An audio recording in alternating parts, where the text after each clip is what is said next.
પ્રશ્નનું કાગળિયું તો હમણાં ગોતી જ કાઢીશ. પ્રશ્ન અત્યારે નહીં તો પછી.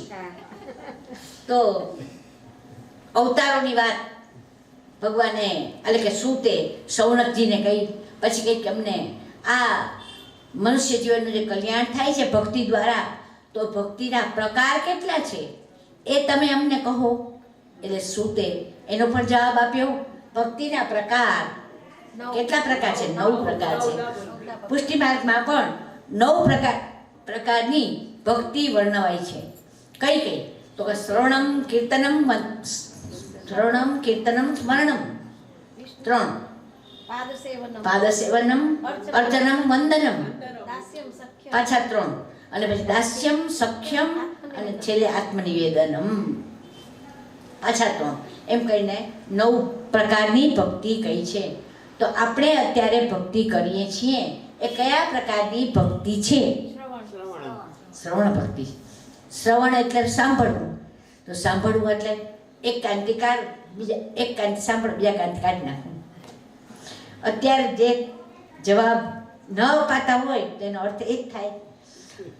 ભાગવતમાં તો એમ કહેવામાં આવ્યું છે કે તમે ભાગવતનું શ્રવણ ન કરો, ભાગવતનું પાન કરો. તમે ભાગવતના રસને પીઓ. ભાગવતના રસને પીવાની વાત છે. કારણ કે નિગમ કલ્પતરોહો ફલમ ભાગવતમ એમ કહ્યું છે. નિગમ એટલે વેદ. વેદરૂપી કલ્પવૃક્ષનું ફળ છે ભાગવત. તો મેં તમને ફળની વાત કરી, તો એ મેં રૂપક સ્વરૂપમાં તમને કહી હતી. તો એને માટે કયા ફળનો ગીત તમને કહ્યું? આંબો અખંડ ભુવનથી ઉતર્યો, આંબે વ્રજમાં કીધો છે વાસ, સખી રે આંબો રોપીયો. બોલો, સરસ છે આખો આંબો. એ ગીત રૂપે બહુ સરસ છે. એમાં ભાગવતને એણે આંબાનું રૂપક આપીને કહ્યું છે કે આ આંબો એટલો સરસ છે કે એને પીધા જ કરો. તમે ગમે એટલું તમે એનું પાન કરશો તો પણ એ ધરાશો નહીં તમે, કારણ કે અમૃતથી પણ અધિક છે. તો અમૃતથી અધિક છે એ વાત કહેવાને માટે તમને એક દાખલો આપેલો. આની પાસે આવ્યા હતા ને પરીક્ષિત પાસે દેવો આવ્યા હતા. હા, બરાબર છે કે દેવો અમૃતનો કુંભ લઈને આવ્યા હતા. કે પરીક્ષિત શા માટે બેઠા કથા સાંભળવા? તો કે 7 દિવસમાં એનું મૃત્યુ આવવાનું છે, માટે એ ઉદ્ધાર માટે બેઠા. તો કે તમે અમૃત કુંભ એને આપી દો ને તો 7 દિવસમાં નહીં મૃત્યુ પામે. કારણ કે એકવાર માણસ અમૃત પીએ તો દેવો કહે છે અમે અમર થઈ ગયા. અમર તો નથી થતા, પણ ક્ષીણે પુણ્યે પ્રવર્તતે. આપણે પેલામાં છે ને ભગવદ્ ગીતામાં કે પુણ્ય ક્ષીણ થાય ને ત્યારે પાછું આવવું પડે લોકમાં, આ જગતમાં. પણ જ્યાં સુધી આપણા પુણ્યનું ફળ ભાથું એ ચાલુ હોય ત્યાં સુધી આપણે સ્વર્ગમાં જ રહીએ. તો પછી કહે છે કે પરીક્ષિતને આપી દો તો એ અમર થઈ જશે, લાંબુ જીવશે. કંઈ નહીં તોય સ્વર્ગમાં જશે, પછી અહીંયા આવશે તો એ લાંબુ જીવશે. તો પરીક્ષિતે ના પાડી, મારે લાંબુ નથી જીવવું, મારે દિવ્ય જીવન જીવવું છે. અને કોઈ પણ વ્યક્તિ દીર્ઘ જીવનની આશા ન રાખે, પણ સારું જીવન જીવાય એ અગત્યનું છે. શંકરાચાર્ય 32 વર્ષે મૃત્યુ પામ્યા. આમ તો એને 16 જ વર્ષનું આયુષ્ય હતું શંકરાચાર્ય. એણે એના મગર એ જ્યાં નાવા ગયા ત્યારે મગરના મોઢામાં એનો પગ એ આવી ગયો હતો. ત્યારે એની મા એ ચિત્કાર કરતી, એને માને બોલાવી કે છે બોલ હવે તારે મગરના આખો મને મગર એ આખો ખાઈ જાય કે મને જીવતો રાખવો છે? તો કે ના, મારે તને જીવતો જો. મા તો હંમેશા એ જ છે કે પોતાનું બાળક એ જીવતું રહે. હંમેશા મા હંમેશા આશીર્વાદ આપે ત્યારે એ કહે સતમ જીવ સરદ. એ જ આશીર્વાદ હોય બાળકને હંમેશા. માના આશીર્વાદ એવા જ હોય. તો કે ના ના તું જીવે એ જ મારો આશીર્વાદ છે. અને પછી મગર એનો પગ છોડી દે છે અને પછીના 16 વર્ષનું આયુષ્ય એને મળે છે. અને પછીનું 16 વર્ષનું આયુષ્ય એ પોતાનું કલ્યાણ કરવામાં જ એ વ્યતીત કરે છે. અને પોતાનું કલ્યાણ એટલે એણે સંન્યાસ. કૈવલ્યાદ્વૈત નામનો એણે એક સિદ્ધાંત સ્થાપ્યો. એને સરસ મજાનો એ શુદ્ધાદ્વૈત નામનો માર્ગ સ્થાપ્યો. 4 જગ્યાએ 4 મઠની સ્થાપના કરી. એકાદ મઠનું નામ આપો. દ્વારકામાં શારદા મઠ, જગન્નાથપુરી, બદ્રી કેદાર. બદ્રી કેદારમાં એક મઠ છે ને એક છે દક્ષિણમાં શૃંગેરી, એક નીચે પણ મઠ છે. 4 જગ્યાએ 4 મઠની અને પગપાળા મુસાફરી કરી. એણે ભારતમાં પગપાળા મુસાફરી કરી. કારણ તે વખતે તો કોઈ સાધનો નહોતા નહીં ધર્મનો પ્રચાર કરવા માટે. ધર્મનો પ્રચાર કેવી રીતે કરવો? લોકોમાં તો બહુ જ અજ્ઞાન પ્રવર્તતું હતું. તો એ અજ્ઞાન પ્રવર્તતું હતું એમાં એ અજ્ઞાનને એ મિટાવવા માટે એને કેટલો પ્રયત્ન કર્યો. અને એ કેટલું અઘરું હશે કામ. એ જમાનામાં કંઈ આપણે અત્યારે છે એવા વાહનો નહોતા, પગપાળા જવું પડતું. આપણે તો મુસાફરી કરીએ તો કેટલા લવાચા સાથે લઈને આવીએ. આ દવા ભૂલાઈને ગઈને, આ દવા નથી ને, આ દવા નથી ને, મેકઅપનો સામાન જોઈએ, 13 દીની કથા તો 13 સાડીઓ જોઈએ. પાછી સારી એકદમ, કારણ કે વિડીયો શૂટિંગ કરવાના હોય, ધીમનભાઈ કહે કે વિડીયો શૂટિંગ સારા કપડાં જોઈએ, પાછું સરસ તૈયાર થવું જોઈએ. કેટલી તૈયારી કરીએ છીએ. તો આને થોડી ધર્મયાત્રા કહેવાય. સાચી ધર્મયાત્રા તો શંકરાચાર્યની, કે 4 ધામમાં આખા ભારતની એને યાત્રા કરી. અને એ પણ પાછા ઓછા સમયમાં 32 વર્ષની આયુષ્યમાં એને કેટલું કર્યું. તો આને કહેવાય દિવ્ય જીવન. એવા તો કેટલાય વલ્લભાચાર્ય પણ ઓછું જીવ્યા પણ સારું જીવ્યા. વિવેકાનંદ, રામકૃષ્ણ, આ બધા જ નું આયુષ્ય બહુ લાંબુ નથી. તુકારામ અને પણ એકનાથ એ તો સાવ એનાથી ઓછા, કંઈક 22 વર્ષના જ કોઈ એક સંત થયા એવું જીવ્યા. જ્ઞાનદેવ, હા, એણે જ્ઞાનદેવે જ્ઞાનેશ્વરી ગીતા લખી 22 વર્ષની ઉંમર, બહુ નાની ઉંમરમાં. પણ ટૂંકમાં કહેવાનું એ છે કે લાંબુ દીર્ઘ જીવન નહીં પરંતુ દિવ્ય જીવન જીવવું જોઈએ માણસે. અને એટલા માટે પરીક્ષિતે કહ્યું કે મારે અમૃત કુંભ નથી જોતો, મારે કથામૃત જોઈએ છે. અને એનો અર્થ એ છે કે દેવોના અમૃત કરતા પણ કથા એ વધારે શ્રેષ્ઠ છે. મને લાગે છે કે ઓલા સ્ટુડન્ટને બીજી વાર કહેતા ને ત્યારે એને યાદ રહી જતું. તો તમારે આ 14 દિવસ છે ને કથાના, તો બધી કથા રિપીટ કરવી જોઈએ તો યાદ રહે. તે દિવસ કરતા આજ વધારે ધ્યાન છે. કારણ કે એને બીક એ છે ઓલી પ્રતિષ્ઠાની કે પછી જાહેરમાં પૂછે ના આવડે તો ટિકિટ કેન્સલ 30 તારીખની. તો હવે બરાબર ધ્યાન આપે. તો હવે તો બહુ જ પ્રશ્ન પદ્ધતિ આખી કથા છે. આખી કથા જ પ્રશ્ન પદ્ધતિ. બસ હવે ખબર પડી ગઈ મને. દ્વિપાઠી કે ત્રિપાઠી છે, એક પાઠી નથી. દ્વિપાઠી એટલે 2 વખત પાઠ કરીએ કે 3 વખત પાઠ કરીએ ત્યારે યાદ રહી જાય છે. બરાબર, ત્રિપાઠી. હવે આપણે થઈ ગયા છે દ્વિપાઠી. ના પણ દ્વિપાઠીમાં વાંધો નથી આવતો. આ દ્વિપાઠી છે, એક પાઠી છે. તમે દ્વિપાઠી હશો ને, એની સાથે છો એટલે એના જન્મ સાથી, એના જીવન સાથી એકદમ દ્વિપાઠી કહેવાય. તમે પણ એ તો બધાય દ્વિપાઠી. આ તો એક પાઠી હોઈ શકે કદાચ. કાલે પૂછી શકે કોણ ક્યારે કઈ રીતે આવે છે કઈ કહેવાતું નથી. હવે તો વારંવાર પાઠી છે. તો કઈ વાત કરતા હતા આપણે? સૌનકે પ્રશ્ન પૂછ્યા અને શું તે જવાબ આપ્યા સરસ રીતે. અને મેં પ્રશ્ન પૂછ્યા એમાં વાત આવી, કેટલીક વાત આવી, કેટલીક ના આવી. હવે હજી પ્રશ્ન પૂછાશે પછી. તો સૌનકે પ્રશ્ન પૂછ્યા, એના જવાબમાં એને 9ધા ભક્તિની વાત કરી. 9 પ્રકારની ભક્તિ છે. તો એમાં શ્રવણ ભક્તિની વાત કરવામાં આપણે આંબાની વાત કરી. તો 9 પ્રકારની ભક્તિ છે. શ્રવણ, સ્મરણ. તમે છે ને ઘેર જઈને પાછું, એટલે ઘેર એટલે અહીંયા ને અહીંયા, પણ તમે સ્મરણ નથી કરતા. આમાં છે જ કે તમે નિધિધ્યાસન કરો.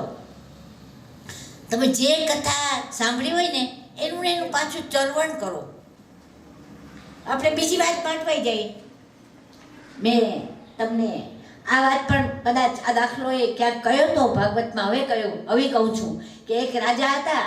એ રાજાએ એમ કહ્યું બધા એની પ્રજાને કે તમારે જો હું તમને નિશ્ચિત સમય આપું, એ નિશ્ચિત સમયમાં જો તમે મારી પાસે આવશો ને તો હું તમને અડધું રાજ્ય આપી દઈશ.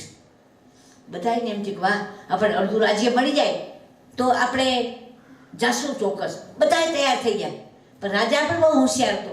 એણે શું કર્યું, ચારેય બાજુએ જે એના જે રાજ્ય, એનો આખો રાજમહેલ હતો ને, મોટું પટાંગણ, એમાં જ બધા લોકોને બોલાવેલા. તો એણે બધું ગોઠવી દીધું. ખાવા પીવાના સાધનો સૌથી પહેલાં ગોઠવ્યા. એક બાજુ જલેબીઓ તળાઈને, એક બાજુ પેલા મરચાના ભજીયા તળાઈને, એક બાજુ જાત જાતની ઘારી તળાઈને, જાત જાતની વસ્તુઓ, જાત જાતની વસ્તુઓ મૂકી દીધી. બીજી બાજુએ એને બધા રંગબેરંગી સરસ મજાના કપડાં, એક બાજુ જાદુગરો અને જાદુના બધા જાત જાતના જાદુના ખેલ થતા હોય, એક બાજુ નૃત્યાંગનાઓ નૃત્ય કરતી હોય. એટલું બધું સમૃદ્ધિ એને બતાવી ચારેય બાજુએ. રાજાએ બધું ગોઠવી દીધું અને પછી લોકોને કહ્યું કે હવે તમારે આવવાનું છે, તમને અમુક ગાળો આપ્યો છે કે આટલા કલાકમાં જ તમારે મારી પાસે પહોંચી આવવાનું, તો હું તમને મારું અડધું રાજ્ય આપીશ. બધા લોકો કે ઠીક છે, પણ આ બધું તમે જે કંઈ અડધું ગોઠવ્યું છે એના અમારે પૈસા આપવાના? તો કે ના રે ના, કંઈ પૈસાની વિના મૂલ્યે બધું, જેટલું ખાવું હોય એટલું ખાઓ, જેટલું પહેરવું હોય, જે કપડાં લેવા હોય લઈ લો, જેટલું સોનું ખરીદે સોનું ખરીદી લો. દુબઈની જે સોના બજાર પણ હતી ત્યાં બધું જ હતું. તો જાદુગરોના ખેત બધું, એટલે બધું હતું સંપૂર્ણ. બાગ બગીચા ફૂલવાડીઓ કંઈ નહોતું એમ નહીં.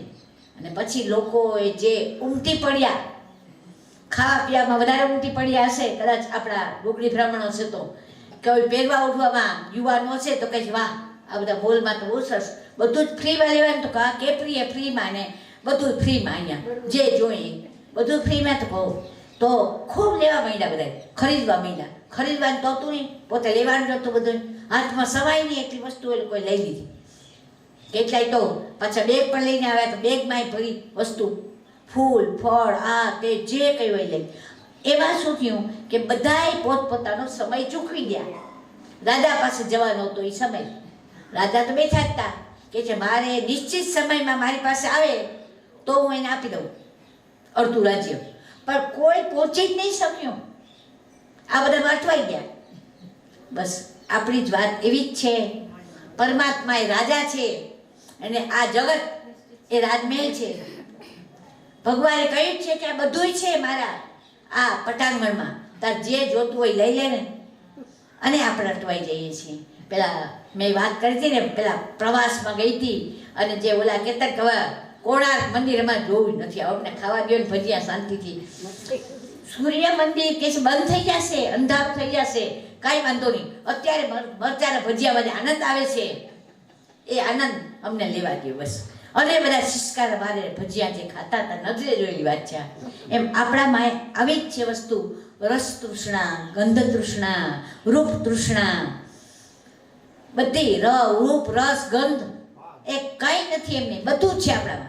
અને એને લીધે આપણે એવા અટવાઈ ગયા છીએ આ જગતમાં કે આપણે નિશ્ચિત સમયે પહોંચતા નથી. અરે 60 વર્ષે તો હજી ન પહોંચીએ તો ચાલે, 68 વર્ષે પણ ન પહોંચીએ તો ચાલે, તો 75મું વર્ષ હોય, સંન્યાસ અવસ્થામાં પ્રવેશવાનો સમય હોય, અને તે વખતે પણ અટવાઈ જાય આપણે. માણસના સૌથી પહેલા વક્તાના શ્રોતા હોય ને તો પહેલાં એને પોતાના કાન, પછી બીજા શ્રોતાઓ. તો હજી પણ અટવાઈ જાય તો પછી મોત તો કહે છે કે એનું કામ કરે જ છે, આવવાનો જ છે મોત તો. સમય મારો સાધજે વાલા, કરું તો કાલા વાલા. આપણે એમ કહીએ કે મારો સમય સાધજે ભગવાન, પણ ભગવાને એમ કહે છે કે હું સમય ચોક્કસ તારું સાધું, પણ તું કંઈક તો કર. એને માટે મેં દાખલો આપ્યો હતો, મનુષ્ય યત્ન ઈશ્વર કૃપા. ભગવાન ઉતરે અને મનુષ્ય ચડે, એને માટે મેં કયો દાખલો આપ્યો? પનિયારીનો. રવારણ પેલા દાખલો કે રવારણ એ જ્યારે બેડું લઈને આવતી હોય ને, માથા પર બેડું હોય, પનિયારીઓ જે હોય ને એ બહુ જ કુશળ હોય. બધા આપણે સૌરાષ્ટ્રમાં જોઈએ ને તો એટલા બધા કુશળ હોય લોકો, માથા પર બેડું લઈ અને ફ્રી પાછો હાથ ન અડાડ્યો, કારણ કે એ લોકોમાં બેલેન્સ હોય, એટલું સ્થિરતા હોય. પછી એનો વાળા ખાય દોડતું દોડતું, તો કે કંઈ વાંધો બેટા તું થોડો ઊંચો થા, હું થોડીક નીચી થઈશ, મારે પાછું બેડું છે.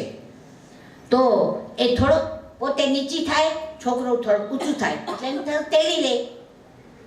પનિયારીના માથા પર તો એક જ બેડું છે. આ વિશ્વંભર ઉપર તો આખા વિશ્વની જવાબદારી છે. તો આપણે થોડુંક તો પેલા બાળક જે ઊંચું થવું જોઈએ ને. આપણે માત્ર મરચાના ભજીયા ખાવામાં જ જોઈએ, જરા પણ પ્રયત્ન ન કરીએ તો ન ચાલે. મનુષ્ય યત્ન ઈશ્વર કૃપા. આમાં તો ભાગવતમાં તો ખાસ અવતારોની વાત છે. અવતાર એટલે શું? અવતરણ.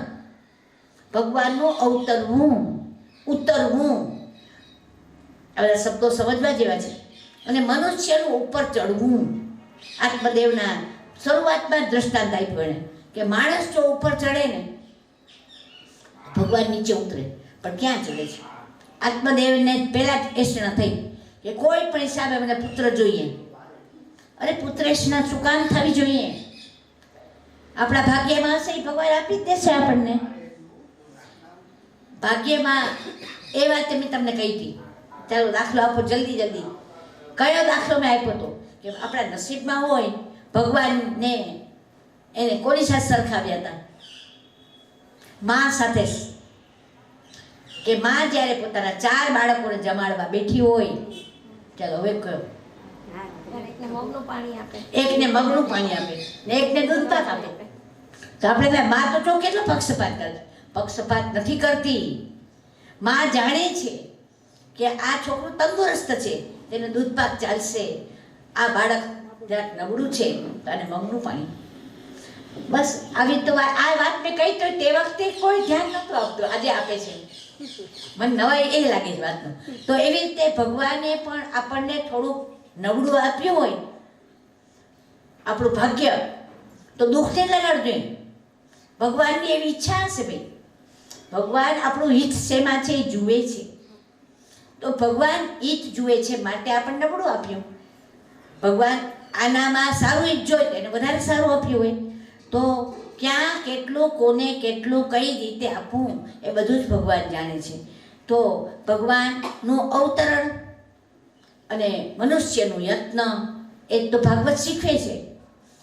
છતાં પણ આત્મદેવ જેવા જ્ઞાની હતો એ માણસ, જેવો તેવો નહોતો, છતાં એને પુત્રેષણા થઈને પુત્ર મને કોઈ પૈસા બાપો. પેલો કહે તારા ભાગ્યવાનથી તારા કપાળમાં નસીબ એને લલાટ જોઈને એને કહી દીધું કે 7 જન્મે નથી પુત્ર. અને વાત સાવ સાચી. એ આત્મદેવ જ્યારે પોતાના આંગણામાં ઝાડ વાવતો તો ઝાડમાં ફળ ના આવતા. એની ગાયો રાખતો તો ગાયો પણ એ વંજ્ય રહેતી. એટલે કે બાળકને વાછરડાને જન્મ ના આપતી. આટલું બધું એનું ભાગ્ય કઠોળ હતું. છતાં એને પુત્ર માગ્યો. અને આખરે પરાણે માગેલો કોઈ પણ વસ્તુ એ કોઈ દિવસ પણ સાર્થક નથી થતી. અને ધંધુકારી જેવો પુત્ર એને થયો તો એનું શું પરિણામ આવ્યું એ જોઈ શકો તમે. ટૂંકમાં ભગવાન પાસે કોઈ દિવસ પણ પરાણે ન માગવું, પણ આપણું જે ભાગ્ય છે એને પ્રસાદની એમ સ્વીકારી લેવાનું. જેમ આપણે કોઈ પ્રસાદ આપે, હમણાં આપશે કોકીલાબેન પ્રસાદ આ પુરુષ હશે ત્યારે, તો આપણે કેમ પહેલાં માથે ચડાવીએ પછી લઈએ. એમ આપણને ભગવાન જે આપ્યો હોય કાંઈ વાંધો નહીં, મારા ભાગ્યમાં એ છે. જો આટલું સ્વીકારી લઈએ ને તો ભાગવત આપણે સાચું સાંભળ્યું કહેવાય. પછી કંઈ જરૂર જ ના પડે.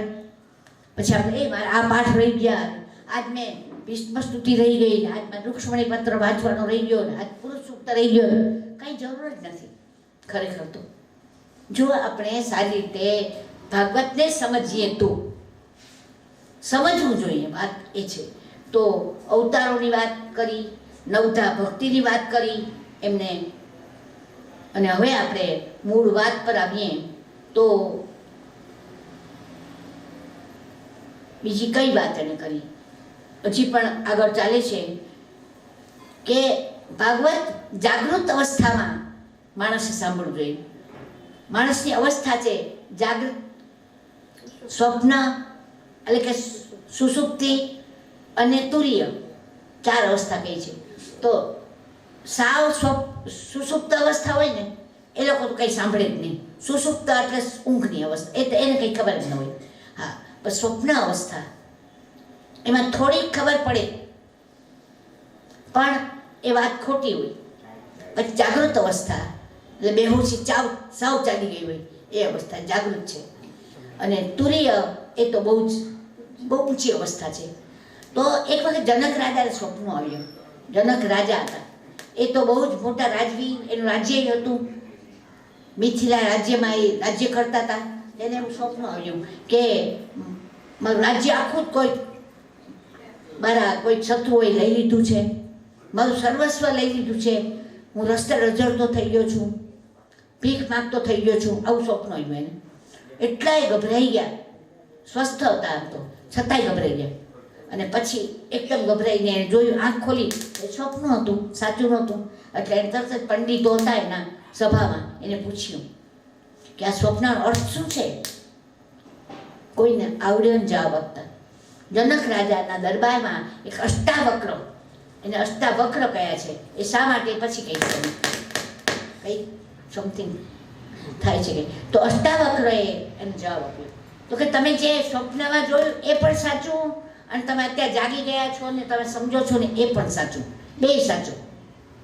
એમ આપણે અત્યારે જે સંસાર માણીએ છીએ ને એ પણ ખોટો નથી. ભલે શંકરાચાર્ય એમ કહેતા હોય કે જગત મિથ્યા, બ્રહ્મ સત્ય, જગત મિથ્યા. જ્યારે વલ્લભાચાર્યએ એમ કહ્યું છે કે નહીં, જગત પણ સાચો, જગત ખોટું નથી. બે પાછા આચાર્ય વચ્ચે પણ મતભેદ થયા છે. જગત પણ સાચો અને આપણે બેહોશી પછી આપણે જાગીએ ને એ પણ સાચું. તો આપણે એકવાર જાગીએ ને પછી ઓલું સ્વપ્ન ખોટું લાગે આપણને કે ઓહ આવું કંઈ હતું જ નહીં. તો આપણે જાગી જવાની જરૂર છે. ભાગવત આપણને જાગૃત અવસ્થા શીખવે છે. જાગૃત અવસ્થા એટલે આપણે બેહોશીમાં જીવતા હોય કે વાહ, ખાવું પીવું, કપડાં લતા, મારા વાળ બચ્ચા, મારું ઘર, એ બધું સાચું છે, આખરે સ્વપ્ના જેવું છે. સાવ સાચું તો નથી જ. સ્વપ્ના જેવો આ છે સંસાર, આપણે વાર વાર કહેતા હોઈએ છીએ, આપણે ભજનમાં ગાતા હોઈએ છીએ. તો ટૂંકમાં જાગૃત અવસ્થા હવે આપણે કેળવવાની જરૂર છે. બેહોશીમાં જીવતા હોઈએ છીએ આપણે, બેહોશી કાઢવાની જરૂર છે. એકવાર જાગૃત થઈ જાય ને આપણે કે એમ શંકરાચાર્યએ કહ્યું ને કે પુત્રાત અપી ધન ભાજ્યમ ભીતિ સર્વત્રેસા વિહિતા રીતિ. એને બહુ સરસ કહ્યું, ભજ ગોવિંદમ ભજ ગોવિંદમ ગોવિંદમ ભજ મૂઢમતે. હે મૂઢમતી, હવે તું ગોવિંદને ભજ. બહુ ટાઈમ દીધો તે. તો એને ક્યાંથી આવો વિચાર આવ્યો ખબર છે? એ કોઈ મોટી ઉંમરે હજી વ્યાકરણના પાઠ ગોખતો હતો એક માણસ. ત્યારે એમ થાય કે હજી આ મૂળ કેમ પોતાની વાત કરે છે. બસ એવી જ વાત આપણી છે. આપણે ગૃહિણી હોય તો હજી નવા નવા પેલા પ્રયોગો ગોતતા હોઈએ. રોહિણીબેન કહેશે કે ઓલા ઓમાં શું આવ્યું રસોઈમાં, આપણે ચેનલ જોઈએ કે છે નવી. પણ ખરેખર તો જાગૃત અવસ્થા આવી ગઈ હોય ને તો કોઈ નવું શીખવાની જરૂરત નથી. ભજ ગોવિંદમ ભજ ગોવિંદમ ભજ ગોવિંદમ મૂઢમતે. 3 વખત એને ભજ ગોવિંદમ કહ્યું. કે 3 વખત શું કામ કહ્યું છે એ અત્યારે ચર્ચા આપણે નથી કરતા, પણ વાત એટલી જ છે માત્ર કે માણસે જાગૃત અવસ્થામાં માત્ર પરમાત્માનું જ શરણ લેવું જોઈએ, એના સિવાય બીજો કોઈ ઉપાય નથી. બ્રહ્મ એ જ પૂર્ણ છે, પૂર્ણાનંદો બ્રહ્મ. એ વાત સાવ સાચી છે. માટે આપણે પૂર્ણાનંદ પરમાત્માની જ સ્તુતિ કરવી જોઈએ. તો કોઈ એમ કહે છે એવું થોડું છે ભગવાન પૂર્ણ કેવી રીતે હોય? આપણે 500ની નોટ હોય એમાંથી 10 રૂપિયાની નોટ લઈ લઈએ તો 490 રહી, 500 થોડા રહી.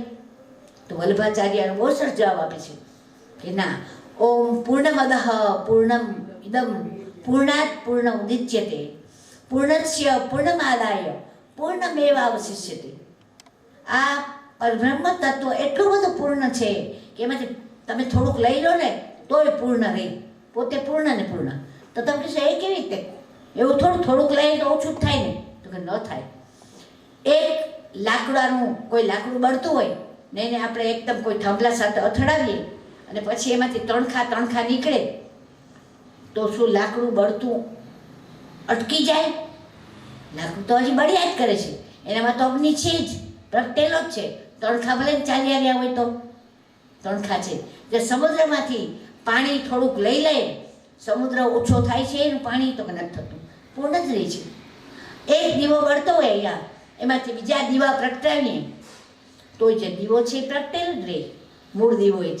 બસ એવી રીતે પરબ્રહ્મ તત્વમાંથી આજની વાત થોડીક તત્વજ્ઞાન ભરી અઘરી લાગશે તમને, તો પરબ્રહ્મ તત્વમાંથી બધા જીવ અંશ રૂપે બધા પ્રગટ્યા આપણે, છતાં પરબ્રહ્મ તત્વ એ પૂર્ણ જ છે, એ કોઈ દિવસ ઘટતું નથી. આવી બધી વાત એ શુદ્ધ સૌનકને સમજાવે છે.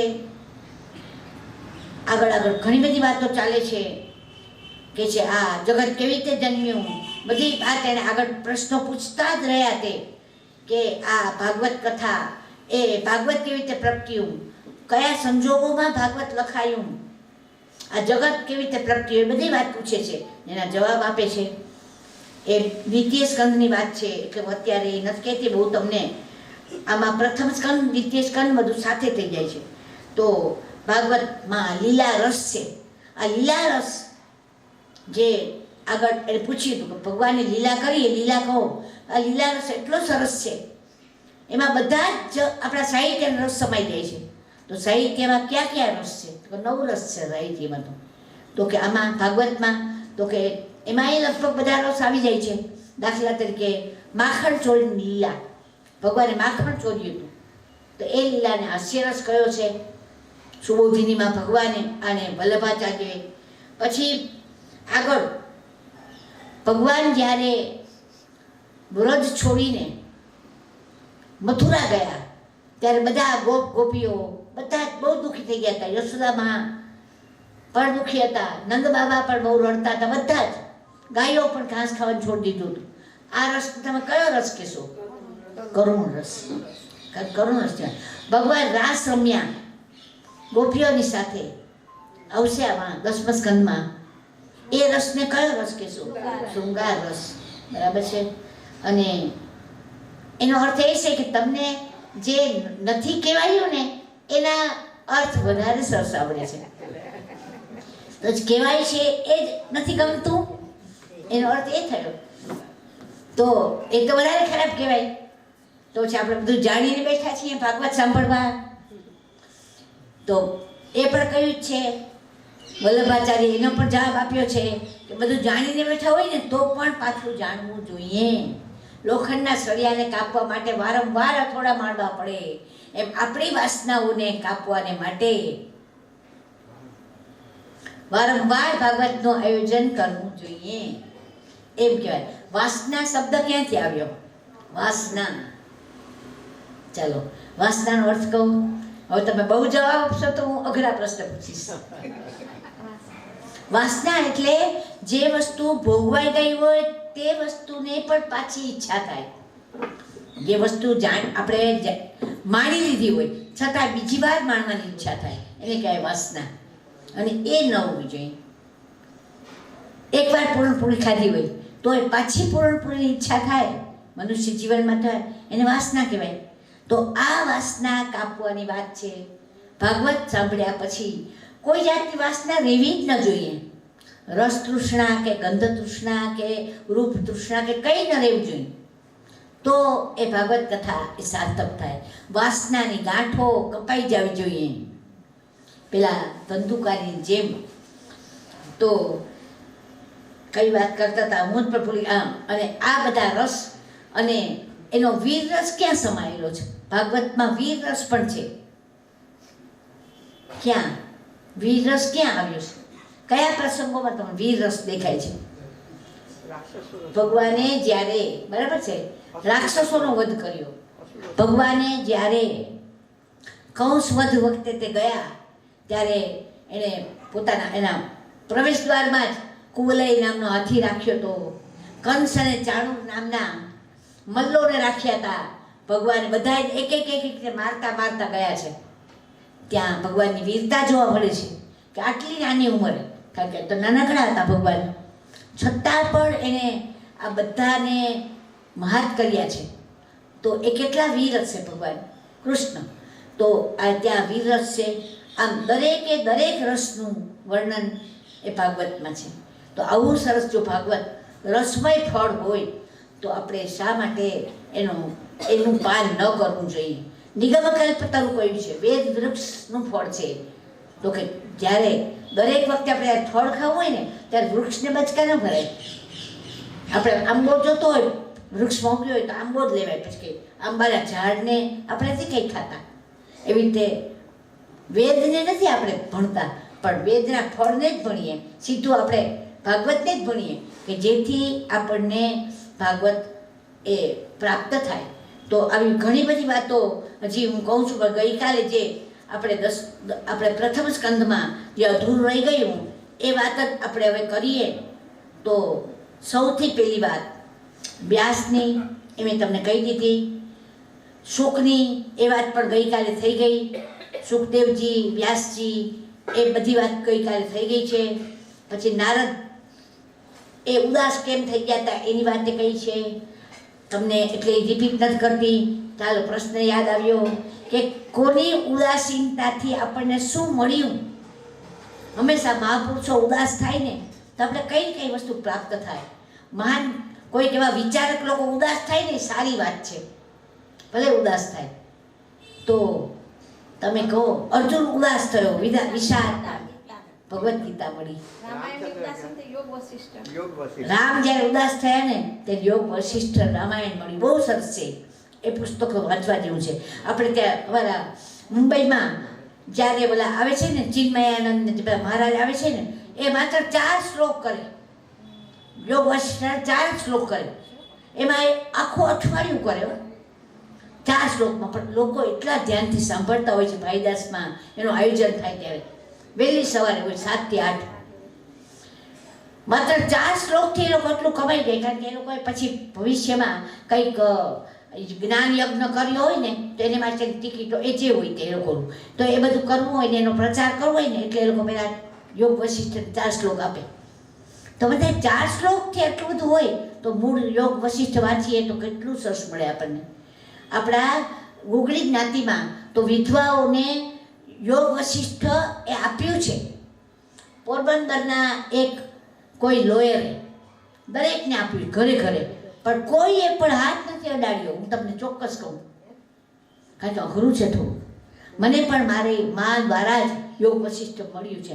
જ્યારે દ્વારકા જાઉં ત્યારે યોગ વશિષ્ઠ વાંચું.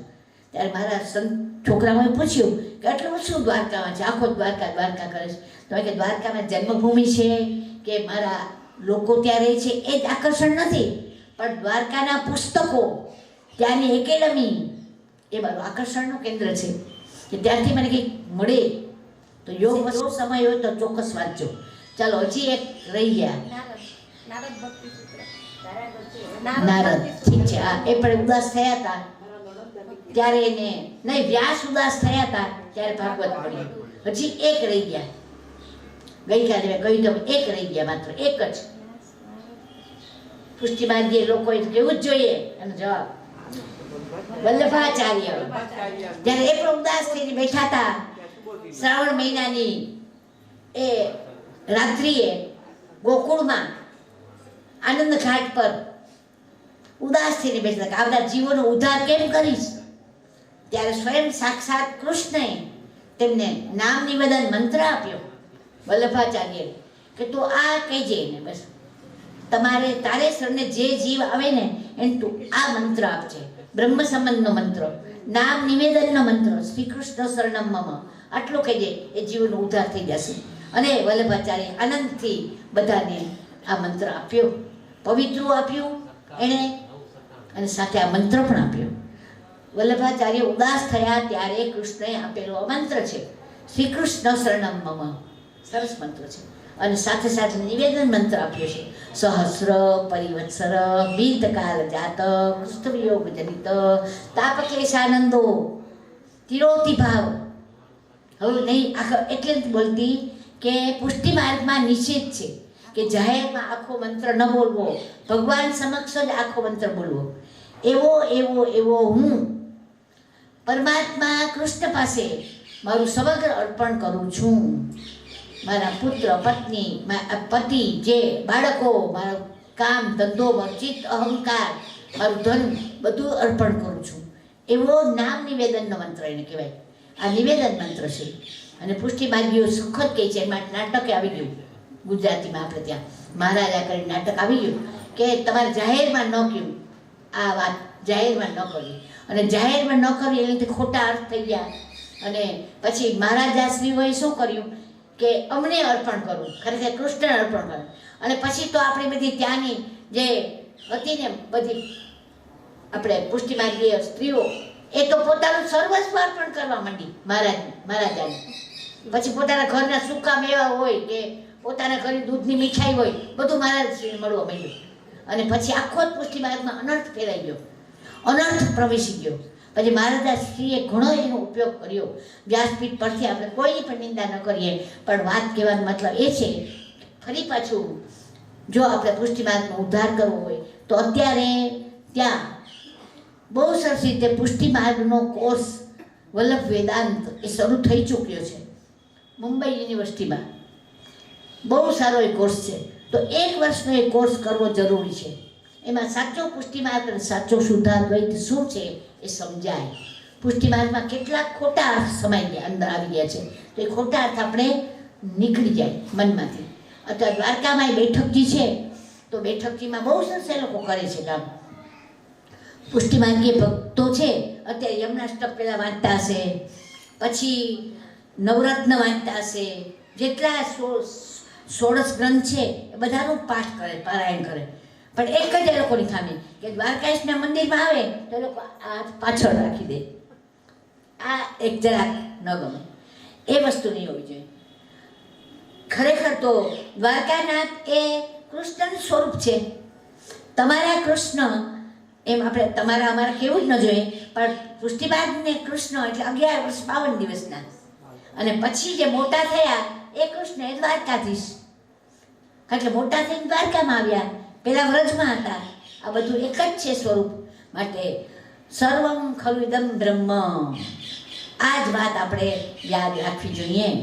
પછી આગળ આવશે કે વલ્લભાચાર્ય એટલું તો અપરસની વાત શું કામ કરી, કારણ કે સ્પર્શથી પણ થોડાક દોષ આવી જાય.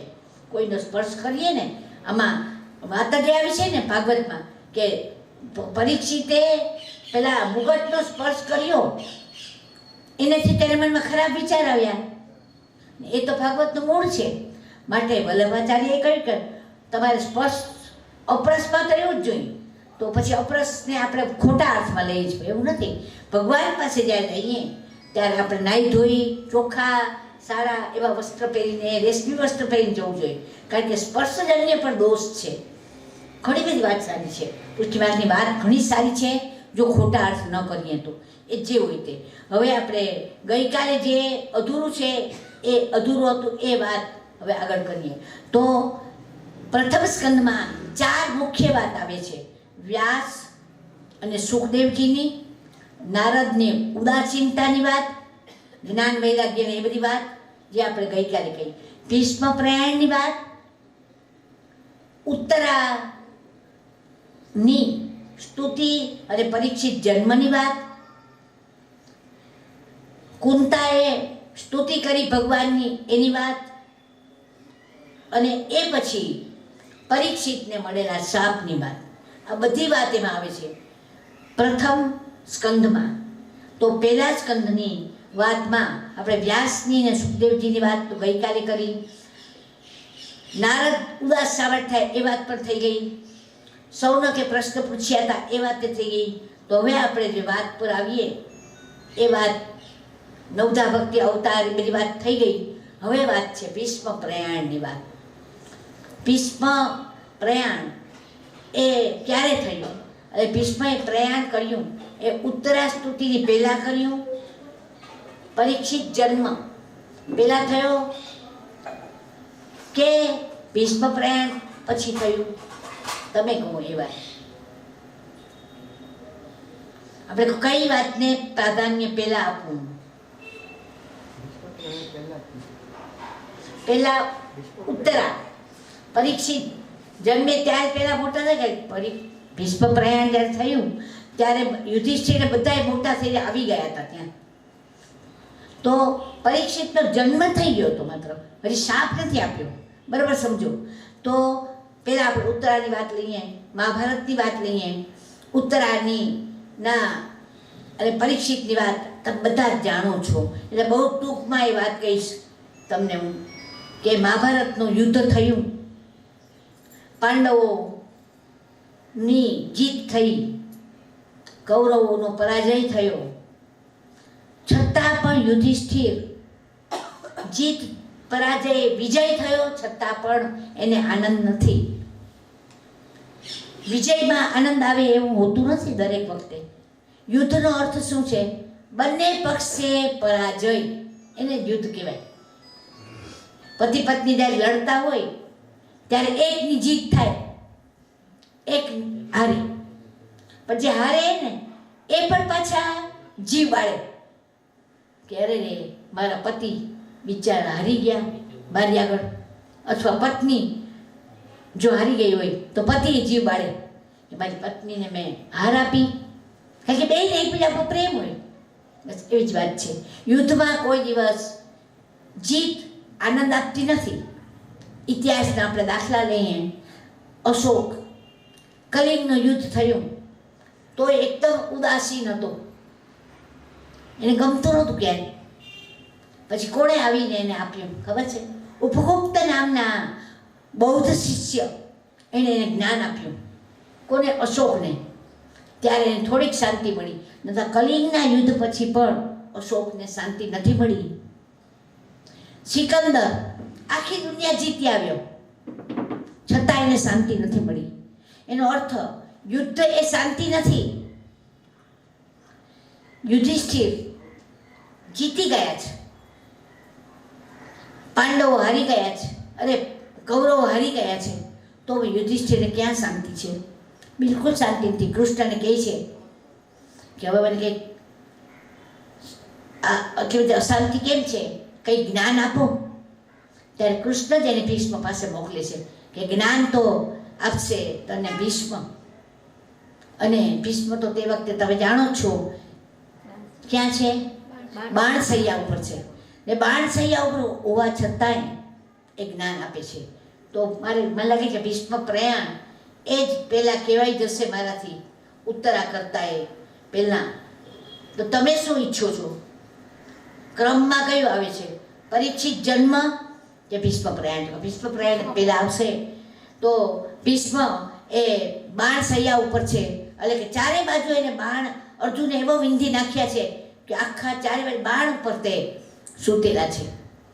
અને યુધિષ્ઠિર આવે છે એની પાસે જ્ઞાન લેવા માટે, કારણ કે એને શાંતિ નથી. જ્ઞાન લેવાની પ્રેરણા કોણે આપી? કૃષ્ણએ આપી કે તમે ત્યાં જાઓ, તમારા વડીલ ત્યાં છે, એ તમને જ્ઞાન આપશે. પછી કૃષ્ણ સાથે આવે છે એની.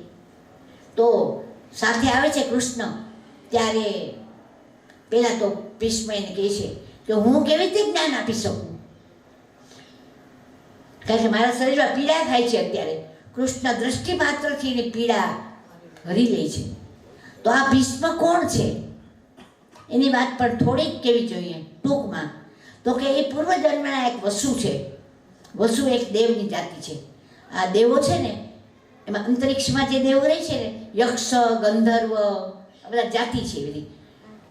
એ જાતિમાં એક છે વસુ. એમાં વસુ જાતિના આ એક થોડાક દેવો કરતાં નીચલી કક્ષાના એ છે ભીષ્મ. 8 વસુઓનું વર્ણન મળે છે. એમાં 8 વસુઓ હતા. એ 8 વસુઓ એ શાપિત હતા, કારણ કે એ લોકો વશિષ્ઠની કામધેનુ ગાય ચોરી ગયા હતા. એને ગમી ગઈ ગાય. મેં તમને કામધેનુ ગાયની વાત કરી છે. કામધેનુ એટલે શું? એ ગાય ક્યાં હોય? સ્વર્ગમાં હોય. એ શું કરે? કામધેનુ ગાય શું આપે? દૂધ આપે, જે વસ્તુ માંગો એ આપે. કામધેનુ દેવોની પાસે 2 વસ્તુ છે એટલે તો દેવો એટલા આપણા કરતા આગળ છે. એક છે કામધેનુ, બીજું શું છે દેવો આગળ? કલ્પવૃક્ષ. કલ્પવૃક્ષની નીચે જે બેસીને એ જે ઈચ્છે એ મળી જાય ને. કામધેનુ અને કલ્પવૃક્ષ એ બે એની પાસે છે. તો પછી વશિષ્ઠ ઋષિને પણ એને એવો લાભ આપ્યો દેવોએ કે તમે લઈ જાઓ. અને વશિષ્ઠ ઋષિ લઈ ગયા કામધેનુ ગાયને. તો આ કામધેનુ ગાય આ વસુઓ ચોરી ગયા, લઈ જતા હતા.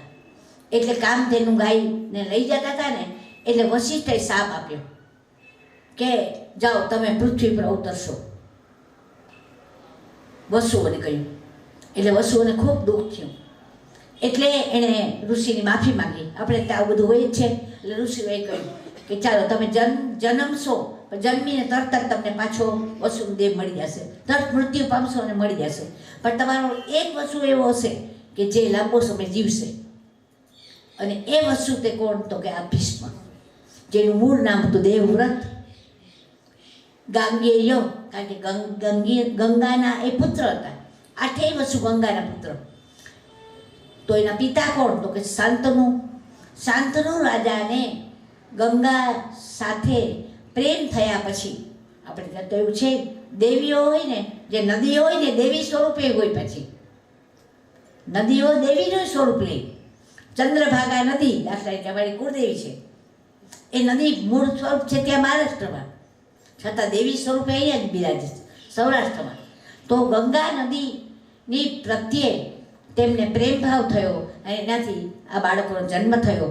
ગંગા નદીએ શરત કરી કે જે કોઈ સંતાનનો જન્મ છે એ બધા જ હું તરત જ એને હું ગંગા આ નદીમાં પધરાવી દઈશ, પાણીમાં.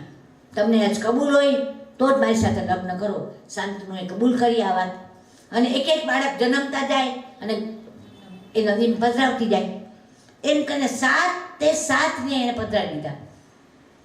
આ વસુ હતા પૂર્વજન્મના. એને કહ્યું તું કે તરત જન્મીને પાછા મૃત્યુ પામશે. પણ 8મા વસુ કોણ? તો કે ગાંગેય, ભીષ્મ.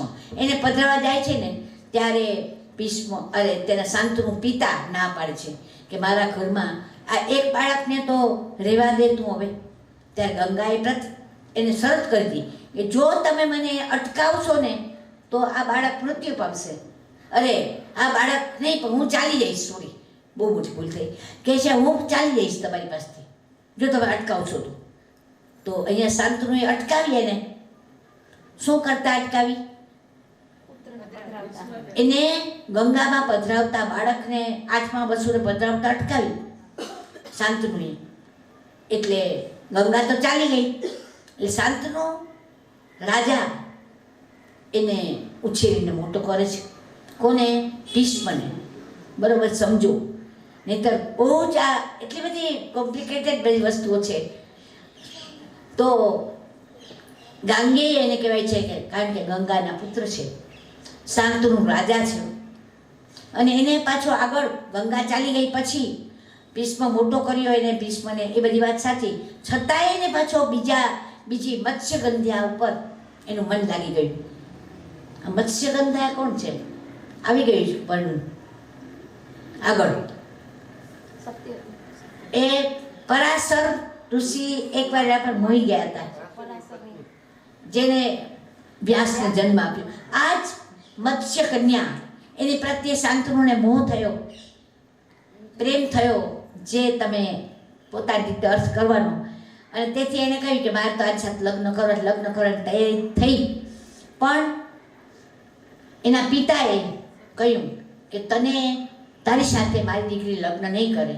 કેમ? તો કે તારે તો આગલા ઘરનો પુત્ર છે. શાંતનુ ત્યાં તો આગલા ઘરનો પુત્ર છે. કોણ? ભીષ્મ.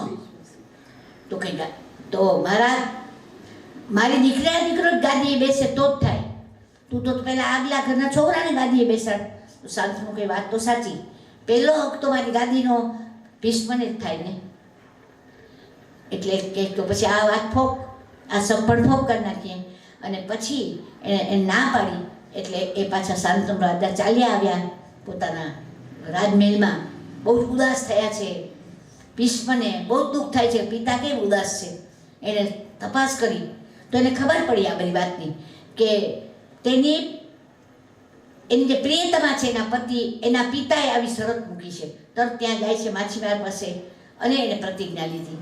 તેણે એને વાર કરી એના પિતાએ પહેલાં કે ગાદી તો તમને જ મળે ને, મારા ભાણેજને, મારા પૌત્રને જો ગાદી મળે, મારા દોહિત્રને, દીકરીના દીકરાને, તો જ હું મારી દીકરી આપું. તે વખતે ભીષ્મ પ્રતિજ્ઞા કરે છે કે હું બસ ગાદી એને આપી દઈશ, મારી નથી જોઈતી. તમારા દીકરીને દીકરો તો કે તો કેટલી એની હોશિયાર છે એ માછીમાર. એ કહે કે તમે તો તમે જાણો છો એટલે વધારે નથી કહેતી કે તમે તો કદાચ ના પાડો પણ તમારા પાછા દીકરા થાય એ તો માગે ને હક. તો કે જાઓ પરમિશનની. અને આ છે ભીષ્મ પ્રતિજ્ઞા. કેટલાય લોકો ભીષ્મ પ્રતિજ્ઞા કહેતા હોય પણ ખબર ન હોય કઈ, એટલે અત્યારે પાછું રિપીટ કરવું પડે. બધા જાણીએ છીએ એટલે બધા નથી કહેતી કે ભીષ્મ પ્રતિજ્ઞા એટલે કઠોરમાં કઠોર પ્રતિજ્ઞા કહેવાય. ન પરણવું, બ્રહ્મચર્ય પાળવું, આના જેવી કોઈ કઠોર પ્રતિજ્ઞા નથી જીવનમાં. એ ભીષ્મ જ્યારે પ્રયાણ કર્યું ને ત્યારે કૃષ્ણએ જ કહ્યું કે આજે પૃથ્વી ઉપરથી બ્રહ્મચર્યનો નાશ થયો. બ્રહ્મચર્ય જાણે કે સિદ્ધાવી ગયું. બ્રહ્મચર્ય એ કાયમ માટે જાણે કે ચાલ્યું ગયું એમ. કારણ કે ભીષ્મ એવી કઠોર પ્રતિજ્ઞા કરી. એના પિતાને આ વાતની જાણ થઈ. પિતાનું નામ શું હતું? તમે ના કહો, બીજા શ્રોતાઓને બોલો પિતાનું નામ. ભીષ્મના પિતાનું નામ શાંતનુ, કે જે દુઃખી થઈ ગયા હતા પોતાની પ્રિયતમા નહોતી મળી એટલે. તો એ શાંતનુ ને ખબર પડી કે ભીષ્મએ આટલી મોટી પ્રતિજ્ઞા લીધી છે. ભીષ્મ એટલે કઠોર, આવી ભીષ્મ એટલે કે એકદમ દ્રઢ એવી પ્રતિજ્ઞા એણે લીધી. આ મૂળ નામ તો દેવવ્રત હતું. દેવવ્રત, ગાંગેય, ભીષ્મ, આ 3 નામ છે એના. અને એને વરદાન આપ્યું. કોણે? પિતાએ, કે જા તને ઈચ્છિત મૃત્યુ મળશે. ઈચ્છિત મૃત્યુ એટલે ઈચ્છિત મૃત્યુ કઈને કહેવાય? જ્યારે આપણે ઈચ્છીએ ત્યારે મરી જાય. એ તો બહુ સરસ કહેવાય. જ્યારે ઈચ્છા થાય ત્યારે મૃત્યુ મળે. જ્યારે જીવનથી કંટાળ્યા હોય ત્યારે વૃદ્ધ લોકોને કહીએ આપણે તો એ કે વાહ, એ તો બહુ સરસ કહેવાય વરદાન. આ બાબા અમને મૃત્યુની ઈચ્છા થાય છે તો પણ થતી જ નથી હો. કોઈ વૃદ્ધ લોકોની જીવીશા વધતી જાય, જીવવાની ઈચ્છા વધતી જાય. મૃત્યુની ઈચ્છા કોઈને થાય જ નહીં લગભગ. તો એના પિતાએ એને વરદાન આપ્યું છે ભીષ્મને કે ઈચ્છા થશે ત્યારે મૃત્યુ મળશે. અને તેથી જ ભીષ્મ અત્યારે બાણ સૈયા ઉપર છે. ચારે બાજુ એનું શરીર આખું બાણથી વિંધાઈ ગયું છે. અર્જુને એટલા બાણ માર્યા છે, બીજા પક્ષમાં હતા નહીં તો. છતાં ભીષ્મ અત્યારે જીવે છે. શું કામ? કારણ કે ઉત્તરાયણની રાહ જોઈ છે. ઉત્તર અયન એટલે કે સૂર્ય જ્યારે ઉત્તરમાં પ્રવેશે ત્યારે એને કહેવાય ઉત્તરાયણ.